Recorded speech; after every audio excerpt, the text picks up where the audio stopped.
ખેલ સહાયકોને જે કોન્ટ્રાક્ટ પ્રથામાં અમને લીધા છે અમને કાયમી કરે. તો અમે રજૂઆત કરવા સુધી અમને જવા નથી દેતા અને પોલીસ અટકાયત કરે છે. એમ માને છે મોદી સાહેબ આપણા કે રોલ મોડેલ છે, પણ મને તો બેન એવું દેખાય છે કે રોલ મોડેલ નહીં, આ આંદોલન મોડેલ હોય એવું લાગે. તો એનો મતલબ શું? કેમ વિદ્યા સહાયકને તમે આ પ્રોસેસ કરીને કાયમી કરી શકો છો અને અમારી સાથે નહીં? તો આ કેવો અન્યાય?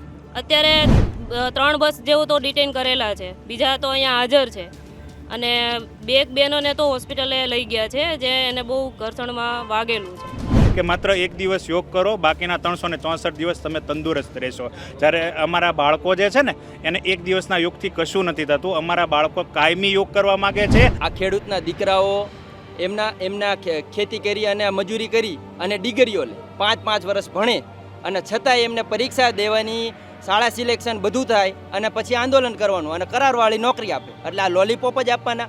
આ ગુજરાત અમારે ખેલ મહાકુંભ કરતા હોય, ઓલિમ્પિકના યજમાન બનવા જઈ રહ્યા હોય, કોમનવેલ્થની વાત કરતા હોય, આટલું બજેટ ફળવાતું હોય તો વ્યાયામ ટીચરો માટે એક બજેટ કેમ નથી?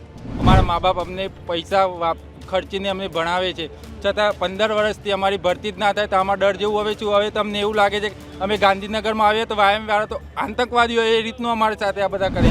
અમે આજે 15 વર્ષથી એમનેમ જ છીએ અને ભવિષ્યનું શું? અમે હવે કઈ લાઈન પકડી? અમારી ઉંમર 40 વર્ષ થવાની છે અત્યારે. એટલે એમને છે ને મતલબ કોઈને કાયમી નોકરી માટે લેવા જ નથી, બસ આવા કતુકડા લાવીને મૂકી દેવા છે. એટલે મજૂરી ઉપર બધાને રાખવા છે અને મજા કરવી છે. એમએલએના પગાર અત્યારે 24% વધારો આવ્યો, એમને એસીમાં બેઠા વધારો આવે છે. આ તડકામાં બેઠા અહીંયા 3 દિવસથી આંદોલન કરીએ છીએ. પરિવારને બધાને મૂકીને આવ્યા હશો? હા, 4 વર્ષનો નાના બાળકને ઘેર મૂકીને આવીશું. રોજ રડસ, રોજ અહીંયા આવવા માટે રીસાઈ શક મારે તારી જોડે આવું છે તો પણ રડ તો મૂકીને અમે અહીંયા આંદોલનમાં આવીએ છીએ. 17 તારીખથી સતત અમે લડતા આવીએ છીએ. જ્યારે અમે ડિંડોર સાહેબને મળ્યા ત્યારે અમને એક જ આશ્વાસન આપ્યું કે તમારું થઈ જશે, પણ થઈ જશે, પણ ક્યારે થશે એવો કોઈ ઉલ્લેખ કરે તો અમને ખ્યાલ આવે કે આજે થઈ જશે કે ક્યાંય નહીં, મીડિયા સામે કે કોઈ સામે નહીં. મેં એમ નથી કહેતા કે ભાઈ ગમે તેને લઈ લો, જે મેરિટમાં આવશે, જે ભરતી પ્રમાણે જે પ્રક્રિયા એમને કરવી હોય એમને પરીક્ષા એમને જ લીધી ગુજરાત સરકાર. મા બાપે અહીંયા મહેનત કરી અને છોકરાઓને ભણાવે અને આટલા આગળ વધે અને પછી એ નોકરી લેવા માટે અહીંયા ઢસડાવા આવવું પડે તો એ શું કામનું? બહેનોને પણ અત્યારે આ સમય પ્રમાણે કમાવું જ પડશે. એના બાળકો માટે, ઘર પરિવાર માટે છે. એક વ્યક્તિ જે કમાય અને ઘર ચલાવે એ અત્યારે આ મોંઘવારીમાં શક્ય નથી. એટલે બહેનોને પણ કમ્પલસરી નોકરી કરવી જ પડશે. કે અમને જે ડિટેન કરવામાં જશું, અમે અસામાજિક તત્વો છીએ. અમે શું ગાંધીનગરની અંદર આવીને કોઈ તોડફાડ કરીએ છીએ? અમે શાંતિથી બેઠીને વિરોધ પ્રદર્શન કરીએ છીએ કે ભાઈ અમારી જે એક માંગ છે. અમે બધા કરારવાળા છીએ, અમારા બધાની એક જ માંગ છે કે અમને કાયમી કરો, કા કોન્ટ્રાક્ટ પ્રથા બંધ કરો. અમને આવો લોલીપોપ નથી જોતો. પણ એ જ કરારને જો સરકાર એપ્લાય કરે તો એમએલએ સહાયક કેમ ન થઈ શકે? જો એટલી જ કરાર સારા હોય તો અમારે એમએલએ નથી જોતા, એમએલએ સહાયક જોઈએ છે. બરાબર, એટલે અમારે આ કરારવાળી નોકરી જ નથી જોતી. અમને કાયમી ધોરણે કરે તો આ પ્રથા બંધ કરે. ત્યાં સુધી અમારું નિરાકરણ ના હોય ત્યાં સુધી અમે અહીંયા ગાંધીનગરમાં જ રહેવાના છીએ. એમને ગમે તે કરીને અમને નિર્ણય આપવો જ પડશે, નહીં તો અમે આજે રાત્રે પણ અહીંયા રોકાવાના છીએ. આવા તડકામાં અમે 15 વર્ષ સુધી રાહ જોઈ છે તો કંઈ 10 દિવસમાં તમે ઘરે નથી જતા રહેવાના. જ્યાં સુધી અમને કંઈ જવાબ નહીં આપે વ્યાયામની કાયમી ભરતીનું ત્યાં સુધી અમે ગાંધીનગર છોડવાના નથી. અહીંયા બેસી રહે.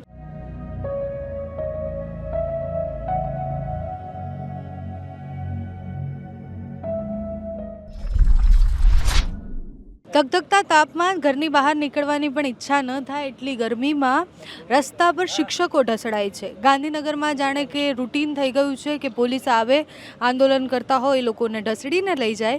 અમારી પાછળ જેટલા પણ લોકો બેઠા છે બધા જ વ્યાયામના શિક્ષકો છે. કાયમી ભરતી માટે છેલ્લા કેટલાય સમયથી લડી રહ્યા છે, પ્રયાસ કરી રહ્યા છે કે સરકાર એમની વાત સમજે, પણ વાત સમજવાની તો દૂરની વાત છે. જ્યારે અહીંયા આંદોલન કરવા આવે છે ત્યારે એમની સાથે જે બર્બરતા થાય છે એની આજે વાત કરવી છે. આટલા બધા લોકો અહીંયા કેમ બેઠા છે, એમની માંગણી શું છે, બધી વાત કરીશું. શરૂઆત આજથી કરવી છે કે મેં સ્ટુડિયોમાં બેઠા એ દ્રશ્ય જોયા કે જેમાં વ્યાયામના શિક્ષકોને પોલીસ ઢસડી રહ્યા છે અને આ કોઈ પહેલીવાર બનતી ઘટના નથી. ગાંધીનગરમાં આની પહેલાં પણ ટેટ પાસ ઉમેદવાર આવ્યા હોય તો એમને ઢસડવામાં આવ્યા છે. આવું વર્તન કેમ? તો રજૂઆત કરવા માટે ઢસેડવામાં કેમ આવે છે? અને પ્રોપર અમારે ત્યાં રજૂઆત કરવી છે તો ત્યાં સુધી અમને જવા કેમ નથી દેતા? અને અમારી માંગ એ છે કે ખેલ સહાયકોને જે કોન્ટ્રાક્ટ પ્રથામાં અમને લીધા છે અમને કાયમી કરે. તો અમે રજૂઆત કરવા સુધી અમને જવા નથી દેતા અને પોલીસ અટકાયત કરે છે. અત્યારે અમારા ઘણા મિત્રોને ડિટેન કરીને રાખ્યા છે અને એવું કરશે કે અડધી રાતે પછી ગમે ત્યાં જગ્યા ઉપર છોડીને આવતા રહેશે. આ પોલીસ પણ આવું કરે છે, બરાબર. ડિટેન કરીને લઈ જશે, પછી કોઈ અજાણી જગ્યા ઉપર છોડીને આવતા રહે છે. એમાં અમારી બહેનો પણ હતી અને એમાં સાથે મહિલા કર્મચારી કોઈ સાથે હતું નહીં. તો આ કેટલું વ્યાજબી છે. અમારો હક નથી અમારે રજૂઆત કરવાનો હોય સરકારને. કેટલા લોકો આજે આવ્યા હતા, કેટલા ડિટેન થયા, અત્યારે કેટલા લોકો છે? અત્યારે 3 બસ જેવું તો ડિટેન કરેલા છે, બીજા તો અહીંયા હાજર છે અને 2 બહેનોને તો હોસ્પિટલે લઈ ગયા છે જે એને બહુ ઘર્ષણમાં વાગેલું છે. મહિલાઓને પણ ડસડ. હા, ઓકે. અને માંગણી શું છે તમારી? કારણ કે મેં તો સતત પહેલાં પણ આ સાંભળ્યું છે. વ્યાયામ શિક્ષકની કાયમી ભરતી કરે. 2009થી વ્યાયામ વિષયને ભરતી કરવામાં આવી જ નથી. તો વ્યાયામ શિક્ષકની ગુજરાતમાં કાયમી ધોરણે ભરતી કરે. બીજા રાજ્યમાં ભરતી થતી હોય તો ગુજરાતમાં કેમ નથી થતી? તો તમે અત્યારે કોન્ટ્રાક્ટ બેઝ 11 મહિનાના કરાર પર છો બધા? હા, એ અમારે નથી જોતું. અમે બધા કરારવાળા જ છીએ. અમારા બધાની એક જ માંગ છે કે અમને કાયમી કરો, કાં કોન્ટ્રાક્ટ પ્રથા બંધ કરો. અમને આવો લોલીપોપ નથી જોતો. અચ્છા, હમણાં જ્યારે કુબેરભાઈ ડિંડોરે જાહેરાત કરી કે જે ખેલ સહાયક છે એમની ઉંમર પણ વધારી દીધી છે. લોલીપોપ આપવામાં આવ્યો છે. 17 તારીખે અમે જે આંદોલન કર્યું ને તો એ લોકોએ એવું કીધું કે તમે અમને વિચારણા કરવા આપો, સમય આપો અમને, આમાં વિચારણા કરીએ પછી કે તમને જે કાંઈ હશે એનો જવાબ આપીશું. તો 5 દિવસ માટે એમને ટાઈમ બી માંગ્યો. પછી મોટું પેમ્પલેટ છાપીને આપી દીધું કે તમને 38ની જગ્યાએ 40 કરી દીધું છે. પણ અમારે કરાર પ્રથા જ નથી જોતી. અમારે ખેલ મહાકુંભ કરતા હોય, ઓલિમ્પિકના યજમાન બનવા જઈ રહ્યા હોય, કોમનવેલ્થની વાત કરતા હોય, આટલું બજેટ ફળવાતું હોય તો વ્યાયામ ટીચરો માટે એક બજેટ કેમ નથી? તો પગાર કરવાનો થાય અને કરાર ઉપર પગાર કોઈને ટાઈમે નથી મળ્યા. એમાંય ધાંધિયા જ કર્યા છે, બરાબર. અને એમાંય 2 મહિનાના એક સાથે પગાર આપે અથવા તો એમ કહી દેવામાં આવે કે ઉપલા અધિકારી જે કહેશે એ તો અમે પગાર કરશું. તો અમે કીધું તમારાથી ઉપર કોણ છે? ત્યાં જઈએ તો ત્યાં જઈએ તો કે ઉપલા અધિકારી. હું અમદાવાદ, આવડા મોટા અમદાવાદમાંથી હું એઓ સુધી ગઈ છું તો એમણે એવું કીધું ઉપરથી અમને કહેશે તો પગાર થશે. હવે કરાર બાબતમાં અમારું પૂરેપૂરું શોષણ છે, બરાબર. એટલે અમારે આ કરારવાળી નોકરી જ નથી જોતી. અમને કાયમી ધોરણે કરે કે આ પ્રથા બંધ કરે. તમે ક્યાંથી આવ્યા છો? સુરતથી. સુરતથી. અને અહીંયા બહુ જ બધી જગ્યાએથી, અલગ અલગ જગ્યાએથી લોકો આવ્યા હશે. પહેલાં તો શિક્ષક બનવું એટલે એવું કહે કે શિક્ષક એ તો ભવિષ્ય હોય અને ભવિષ્ય જો એના ગુરુ જોતા હોય બધા ગુરુ તરીકે તો એ રસ્તા પર ઢસડાય કેવું લાગે? અને પહેલી વાત કે એમને અહીંયા જેટલા પણ લોકો આવે છે એમને આંદોલન તો નથી કરવા હોતા, એ પરીક્ષા આપે છે, ટ્રાય કરે છે કે એમને નોકરી મળે અને છતાં છેલ્લે નોકરી તો ના જ મળે. એમનું ભવિષ્ય તો હજી ખબર જ નથી કે એમનું શું થશે. હવે ગુજરાત સરકારે જે ટેટ ટાટ લઈને એવી રીતે એસએટીની એક્ઝામ લીધી છે. એસએટીનું ફૂલ ફોર્મ છે સ્પોર્ટ્સ એપ્ટિટ્યૂડ ટેસ્ટ, બરાબર. તો એક્ઝામ દઈને કરાર ઉપર લીધા છે. તો આ કેટલું વ્યાજબી છે? વિદ્યા સહાયકની જેમ ભરતી થાય છે એમની જે રીતે પ્રોસેસ થાય છે, એક્ઝામ લેવાય છે, મેરિટ લિસ્ટ બહાર પડે છે, શાળા સિલેક્શન આવે છે, પછી એમનું વેરિફિકેશન લેટર આવે છે અને એના પ્રમાણપત્રો લઈને વેરિફિકેશન કરાવવા જાય છે અને ત્યાંથી લેટર મળે છે. બધી જ પ્રોસેસ અમારી સાથે થઈ છે ને તો છતાં કોન્ટ્રાક્ટ. તો એનો મતલબ શું કે વિદ્યા સહાયકને તમે આ પ્રોસેસ કરીને કાયમી કરી શકો છો અને અમારી સાથે નહીં? તો આ કેવો અન્યાય? આ સરકાર બધા લોકો હશે ને જેને 5-5 વર્ષ નોકરી કરી. 2020માં કાં 5 વર્ષ નોકરી? કે આ ખેલ સહાયક હજી તો વર્ષ થઈ છે, 11 મહિના પણ પૂરા નથી થયા. 8 મહિના નોકરી કરી અને બધાને ઘરે બેસાડી દીધા છે. તો કાયમી એટલે કેવી રીતના કાયમી? કારણ કે વિદ્યા સહાયક નહીં પણ કાયમી તો નથી. 8 મહિના નોકરી કરી અને એમાં કોઈ પરિપત્ર નથી આપ્યો, એમનેમ જ છૂટા કરી દીધા બધા લોકોને સ્કૂલમાંથી. નહીં, વિદ્યા સહાયક 5 વર્ષ ફિક્સ પે હોય અને પછી ફૂલ પગાર, એને વિદ્યા સહાયક કહેવાય. અમે ખેલ સહાયક એ 11 મહિનાના કોન્ટ્રાક્ટ ઉપર 11 મહિના પૂરા થાય પછી સહાયક. હા, બસ જ્ઞાન સહાયક. ભાઈઓ ખેલ સહાયક, શું કહો છો? જ્ઞાન સહાયકના ભાઈઓ અમે ખેલ સહાયક. એટલે સરકાર છે ખેલ સહાયક હવે લાયા શાળા સહાયક. એટલે એમને છે ને મતલબ કોઈને કાયમી નોકરી માટે લેવા જ નથી. બસ આવા કતુકડા લાવીને મૂકી દેવા છે. બસ મજૂરી ઉપર બધાને રાખવા છે અને મજા કરવી છે. એમએલએના પગાર અત્યારે 24% વધારો આવ્યો. એમને એસીમાં બેઠા બેઠા વધારો આવે છે. આ તડકામાં બેઠા બેઠા અહીંયા 3 દિવસથી આંદોલન કરીએ છીએ. સરકાર આંદોલન કરે છે, સાંસદોના પગાર વધે છે તો તિજોરીમાં બજેટ આવી જાય છે. અમારા પગાર કરવાનું થાય તો નથી બજેટ. એક બાજુ બેન આ ખેડૂતના દીકરાઓ એમના ખેતી કરી અને મજૂરી કરી અને ડિગ્રીઓ લે 5-5 વર્ષ ભણે અને છતાંય એમને પરીક્ષા દેવાની શાળા સિલેક્શન બધું થાય અને પછી આંદોલન કરવાનું અને કરારવાળી નોકરી આપે. એટલે આ લોલીપોપ જ આપવાના. આ ગુજરાત એમ માને છે મોદી સાહેબ આપણા કે રોલ મોડેલ છે, પણ મને તો બેન એવું દેખાય છે કે રોલ મોડેલ નહીં, આ આંદોલન મોડેલ હોય એવું લાગે. કારણ કે રોજ રોડ ઉપર માણસો રહે, રોડ ઉપર જે ભણેલા છે, જેને નોકરી માટે રોજ અહીંયા બેરોજગારો અહીંયા રોજ આવે છે અને એમને એક રજૂઆત સાંભળવામાં નથી આવતી. જ્યાં રજૂઆત કરવા જઈએ તો પોલીસ પકડીને લઈ જાય. તો કરવાનું શું? કોને રજૂઆત કરવાની? એટલે ખાલી જેને નોકરી મળી એ જ નહીં, અમારી સામે બેઠા છે બધા નોકરીવાળા છે, પણ તો એ તો આંદોલન કરવા જ આવે છે આરોગ્ય કારણ વિભાગ. કે કંઈક ને કંઈક પ્રશ્નો હોય છે અને એ પ્રશ્નોનું નિરાકરણ કદાચ આવતું નથી અને લોલીપોપ જ આપવામાં આવે છે. જેમ અમે 3 દિવસ એ પહેલાંય આંદોલન કર્યું તો 2 વર્ષનો ઉંમર વધારો આપ્યો, પણ અમારી એક જ માંગ છે કે 15 વર્ષથી વ્યાયામની ભરતી ન થતી હોય જો પ્રાથમિક વિભાગમાં તો ભરતી કરો. અને એક બાજુ આપણે રમશે ગુજરાત, ખેલશે ગુજરાત ને બધા નારા લાગે, એક બાજુ તમે એમ કહો કે અમારે ઓલિમ્પિકમાં મેડલ જોઈએ, તો પ્રાથમિકમાં પાયો મજબૂત ન થાય તો ક્યાંથી ને એમને મેડલ આવવાના? હવે ભરતી જ કરવામાં નથી આવતી તો પછી ડિગ્રીઓ બંધ કરી દો, કાંઈ કોલેજો બંધ કરી દો, તો આ ખેડૂતના દીકરા એમના કંઈક ધંધો કરશે કે ગમે તે કરશે. પણ આ તો ભણશે તો નહીં, ડિગ્રી તો બંધ કરી દે તો સરકાર એક બાજુ એમનો ધંધો ચલાવે અને એક બાજુ જ્યારે ભરતી કરવાના આવે બેન તો ભરતી તો કોન્ટ્રાક્ટ ઉપર લેવામાં આવે, તો પછી કરે શું?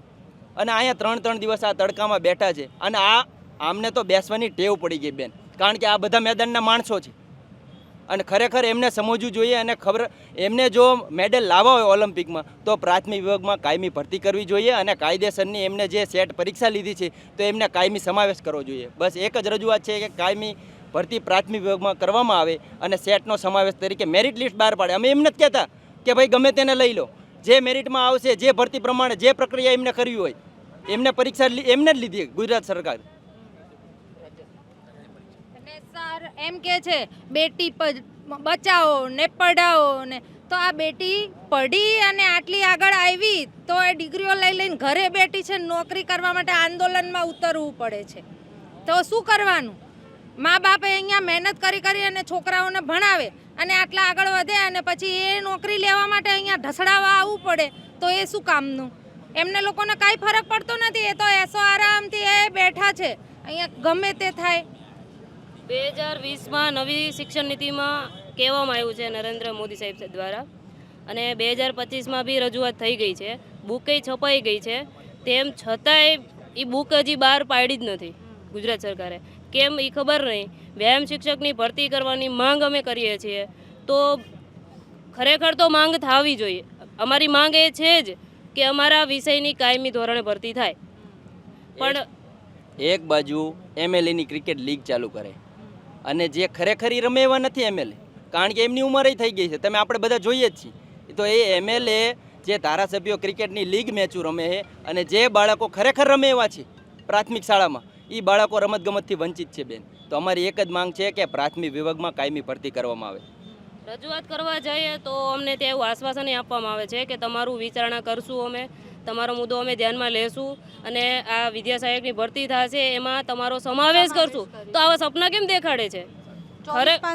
હા, એમને એવું કહેવામાં આવેદનપત્રમાં આપ્યું ને ત્યારે એવું કહેવામાં આવ્યું કે તમારો આમાં સમાવેશ કરવામાં આવશે, તો અમને આમાં એકેય પ્રકારનું જોવા નથી મળ્યું.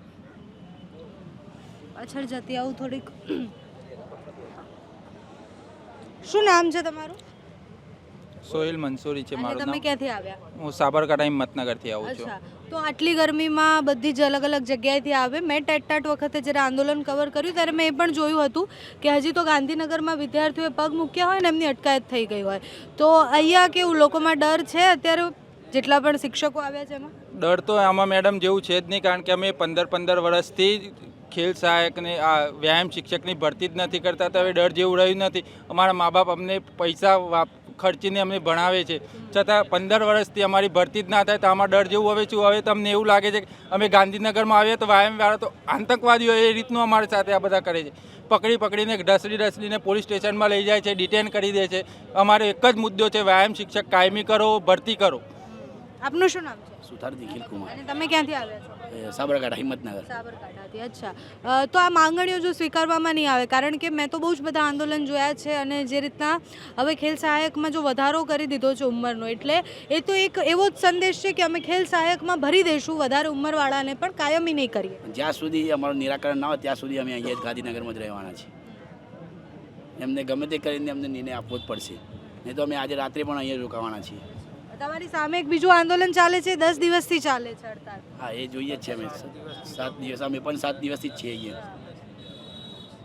તો અત્યારે જેટલા પણ લોકો આવ્યા છે એનામાં એટલી પેશન્સ છે ખરી કે બધા લાંબો સમય સુધી આંદોલન કરી શકે? કારણ કે મેં ટેટના ઉમેદવારો અને એ આંદોલન પણ જોયું છે કે જેમ જેમ ભરતી બહાર પડતી રહી કે પછી જ્ઞાન સહાયકમાં પણ મોટા ભાગના લોકોએ નોકરી માટે તો ભરી જ દીધા ફોર્મ, એટલે છેલ્લે અંતે નોકરીની જરૂર છે એ તો ભરવાના જ છે.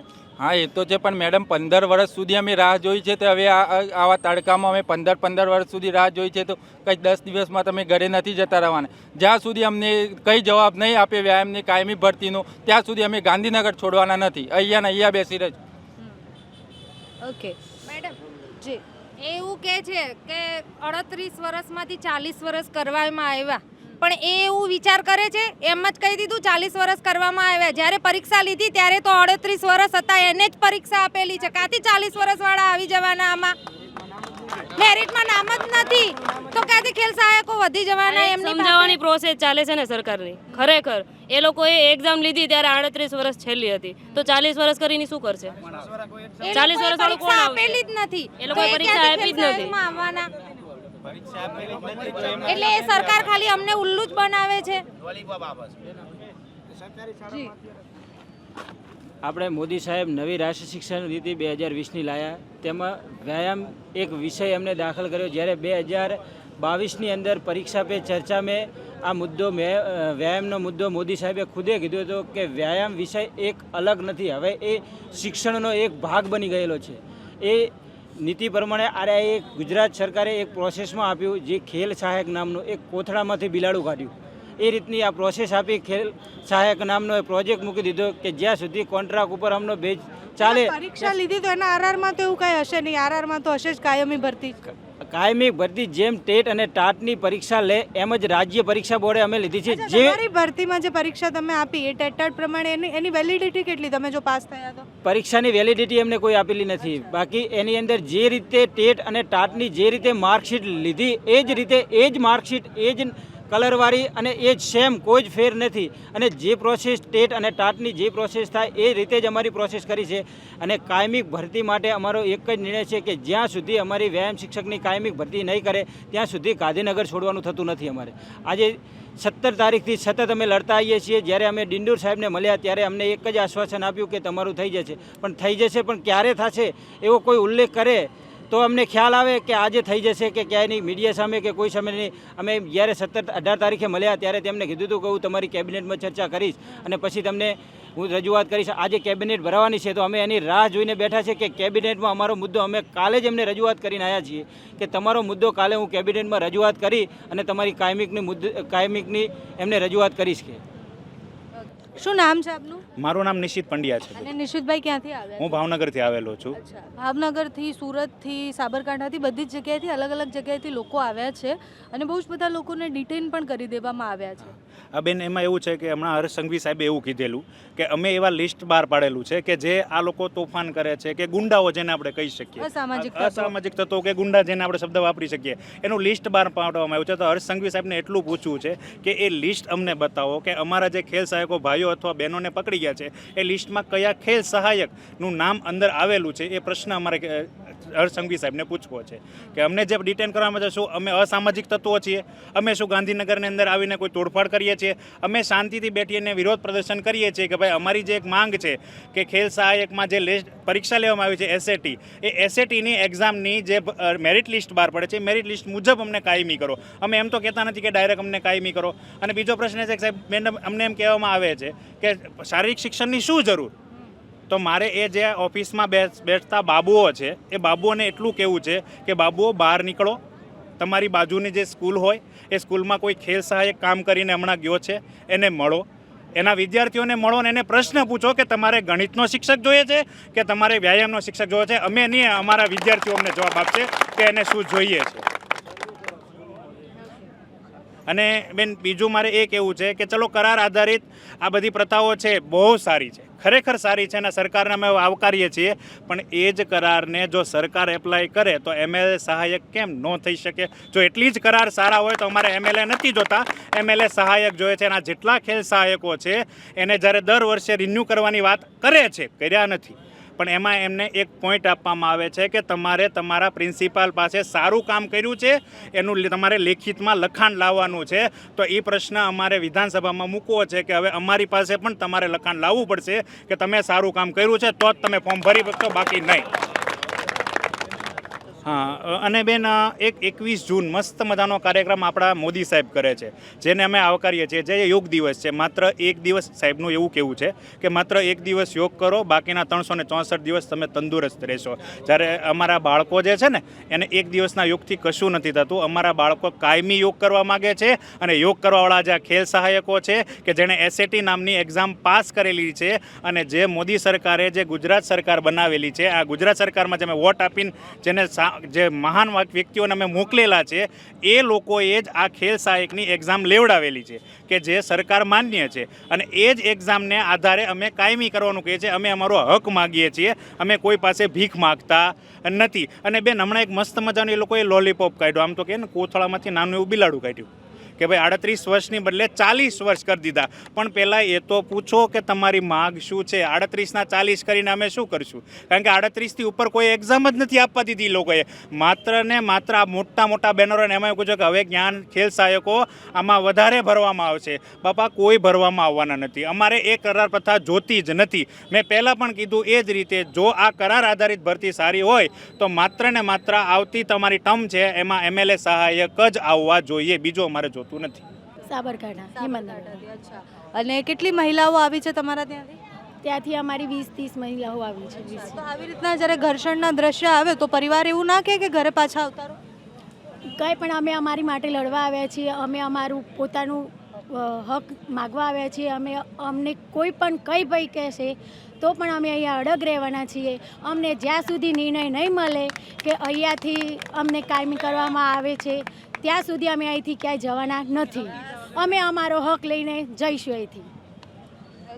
અને જો નથી કરવામાં આવતા કાયમી અને ખેલ સહાયકમાં જ વધારવામાં આવે છે કે પછી એમાં જ એવું કહેશે કે 5 વર્ષ તમને કરીને પછી કાયમી કરીશું? તો એવો 5 વર્ષ સુધી પહેલાં ઠરાવ કરે તો કે 5 વર્ષ સુધીનો તમારો 2028 સુધીનો ઠરાવ છે તો એમાં કરાર પ્રથા છે, તો એમાં એ 5 વર્ષે નથી, 5 વર્ષ પણ નથી થયા અને 11 મહિના પણ પૂરા નથી થયા અને અમને છૂટા કરી દીધા છે. કેવી રીતે 11 મહિના ક્યારથી શરૂઆત કરી, કેવી રીતે 11 મહિના ગણ્યા એ પણ અમને ખબર નથી. અમને 2 મહિનાથી છૂટા કરી દીધા છે, 2 મહિનાથી પગાર નથી મળ્યો અમને.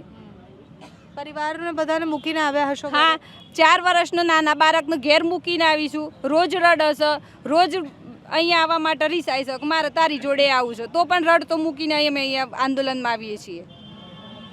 આ માના આંખમાં આંસુ પણ છે, આક્રોશ પણ છે ને. આક્રોશ એ બાબતનો છે કે આટલી મહેનત કર્યા પછી, આટલી બધી પરીક્ષાઓ પાસ કર્યા પછી જ્યારે પરિવારને એક આશા હોય કે ભાઈ ઘરમાંથી દીકરી છે કે પછી વહુ છે એ સરકારી નોકરી મળશે, શિક્ષક બનશે, અને આશા પર પાણી ક્યારે ફરાય?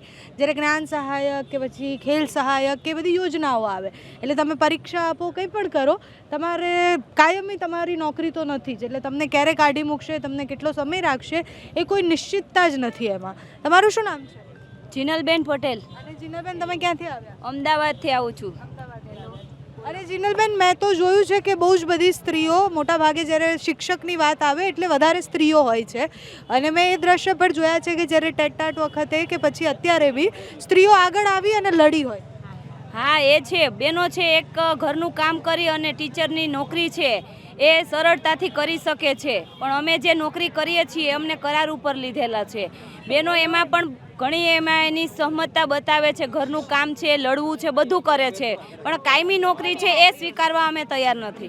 એક સમય પછી શિક્ષકોને કે પછી ઉમેદવાર જેને એવું ખબર છે કે એને કાયમી નોકરી નહીં મળે તો એ કંટાળી જાય ને કે નથી લેવી નોકરી, ચાલશે હવે. ના, એવું અત્યારે નહીં સ્વીકારવામાં આવે, કેમ કે બહેનોને પણ અત્યારે આ સમય પ્રમાણે કમાવવું જ પડશે. એના બાળકો માટે, ઘર પરિવાર માટે છે. એક વ્યક્તિ જે કમાય અને ઘર ચલાવે એ અત્યારે આ મોંઘવારીમાં શક્ય નથી, એટલે બહેનોને પણ કમ્પલસરી નોકરી કરવી જ પડશે. અને કરારવાળી નોકરીઓમાં સહાયકનો પગાર કેટલો હોય છે? 21,000 હોય છે. આપણે જે વાત કરતા હતા કે જે પોતાના બાળકો મૂકીને આવ્યા છે, ઘણા બધા એવા છે જે પોતાના બાળકોને લઈને પણ આવ્યા છે. શું નામ છે તમારું? મારું નામ છે પટેલ રેખાબેન. અને રેખાબેન, કેટલા વર્ષનું છે બાળક તમારું? મારે આ 1.5 વર્ષનું બાળક છે. તો આટલા તડકામાં તમે એને લઈને આંદોલનમાં ફરો છો? હા, તો શું કરું બેન, આટલા 14 વર્ષથી અમારી ભરતી નથી કરી. આજે 15 વર્ષથી ભરતી નથી, 2009માં છેલ્લી ભરતી થઈ હતી. હવે આના ભવિષ્ય માટે અમે અહીંયા બેઠા છીએ તાપમાં. અમે આજે 15 વર્ષથી એમનેમ જ છીએ, અને ભવિષ્યનું શું? અમે હવે કઈ લાઈન પકડી? અમારી ઉંમર 40 વર્ષ થવાની છે અત્યારે. તો અમે અમારો હક માટે અહીંયા આવ્યા છીએ, અને અમારો હક અમને આપી દે અને અમને કાયમી કરી લે, એ જ માંગણી છે અમારી. ડર નથી લાગતો કે અટકાયત થશે તો બાળકનું શું? તો શું કરીએ, અમારો હક છે તો કઈ જવા દઈએ એમ, અને અમારો હક લઈને જ જવાના છીએ અમે. ગાંધીનગર છોડવાના નહીં અમે. તમારું શું નામ છે? મારું નામ આશયાબેન પટેલ છે. અને આશાબેન, તમારું બાળક કેટલા વર્ષનું? 4 વર્ષનું. 4 વર્ષનું છે. તો આની પહેલા જ્યારે આંદોલનમાં આવ્યા ત્યારે પણ એને લઈને આવ્યા હતા? હા, પહેલાં પણ લઈને જ આવ્યા હતા. તો ઘરેથી પરિવાર લડે નહીં કે બાળકને લઈને આંદોલન કરવા જાઓ? શું કરીએ બેન, ઘરે લડે પણ તો બી એમના સામે લડીને પણ બાળકને લઈને આવવું પડે. ઘરે કોઈ રાખવાવાળું છે નહીં, અને 14 વર્ષથી અમારી કોઈ ભરતી કરી નથી, અને અમારે અહીંયા આટલા તાપની અંદર બાળકોને લઈને આવવું પડે છે. કે અમે ગાંધીનગર છોડવાના નથી. કાયમી ભરતી અમારી થશે ત્યાં સુધી અમે લડવાના જ છીએ. એટલે બધાની મજબૂરી હોય છે. આપણા માટે જે સામાન્ય નોકરી, આપણને એવું લાગે કે નોકરી નહીં મળે તો શું થશે, પણ અમુક લોકો માટે નોકરી ખૂબ જરૂરી હોતી હોય છે. એમના જીવન જીવવા માટે, એમના બાળકના ભવિષ્ય માટે નોકરી ખૂબ જરૂરી છે. આટલા વર્ષોથી વ્યાયામના શિક્ષકોની ભરતી જ નથી કરવામાં આવી. સતત એમને એવું કહેવામાં આવે કે તમને ખેલ સહાયકમાં રાખવામાં આવશે. તો બહુ જ બધા એવા વિષયના શિક્ષકો પણ નથી આપણી પાસે. બહુ જ બધી શાળાઓ એવી છે કે જ્યાં મુખ્ય વિષયના શિક્ષકો નથી, અને વ્યાયામના શિક્ષકો તો બિલકુલ નથી. એ બધી જ વસ્તુમાં આપણે પછી એવું કહીએ કે આપણે તો યોગા દિવસ મનાવવાનો છે, આપણે યોગામાં પહેલાં આવવાનું છે, અને આપણને અચાનકથી યાદ આવે કે આપણે સ્પોર્ટ્સમાં પણ આગળ વધવાનું છે. પણ એ આગળ વધવા માટે આપણને શિક્ષક તો જોશે એક મજબૂત. આપણે કોઈ પણ પાયો પાકો કરવો છે તો એના માટે આપણને કાયમી શિક્ષક તો જોશે, જે બાળકને સતત જોતું આવશે કે ભાઈ આટલા વર્ષથી આ કરે છે ને એની આ સ્ટ્રેન્થ છે. જો એ શિક્ષક સતત બદલાયા કરશે તો કયું બાળક એવું છે કે જેને ઓલિમ્પિકમાં મૂકવાના આપણે સપના જોઈશું કે આપણા દેશ માટે મેડલ લઈને આવશે? એ મેડલ લાવવા માટે પણ આપણે તો શિક્ષકની જરૂર પડશે, ગુરુની જરૂર પડશે. મોટાભાગની પ્રાઇવેટ સ્કૂલોમાં બધા માતા પિતા એવો આગ્રહ કરે કે અમારા બાળકોને અલગ અલગ સ્પોર્ટ્સ શીખવાડવામાં આવે, એના માટે અલગ ટીચર આવે. તો એ સરકારી સ્કૂલોમાં ભણતા બાળકોનો એ અધિકાર નથી કે એ પણ કંઈક કરે? આદિવાસી વિસ્તારોમાં જાઓ તમે, છેવાડાના ગામમાં જાઓ તો તમને ખબર પડશે કે લોકો પાસે કેટલી સ્ટ્રેન્થ છે, એ કેટલું સરસ રમી શકે છે, કેટલું સરસ કરી શકે છે. એ બાળકો ત્યારે જ એમાંથી બહાર નીકળશે જો એમને સારા ગુરુ મળશે. એટલે આ વિષય આમ તો કેટલાય દિવસોથી ચાલે છે. અમારા સ્ટુડિયોમાં પણ બહુ જ બધા લોકો આવ્યા હતા. ગ્રાઉન્ડ પર આજે આવ્યા છીએ. સ્થિતિ ખૂબ ભયાનક છે. આટલા તડકામાં જ્યારે એક મા પોતાના બાળકને લઈને આવે છે અને એ બીક છે કે એને પોલીસ પકડી જશે, કે અટકાયત થઈ જશે, કે રસ્તા પર ઢસડવામાં આવશે, હવે એ ડર ખતમ થઈ ગયો છે. કારણ કે એમને ખબર છે કે લડશે નહીં તો એમને મળશે નહીં.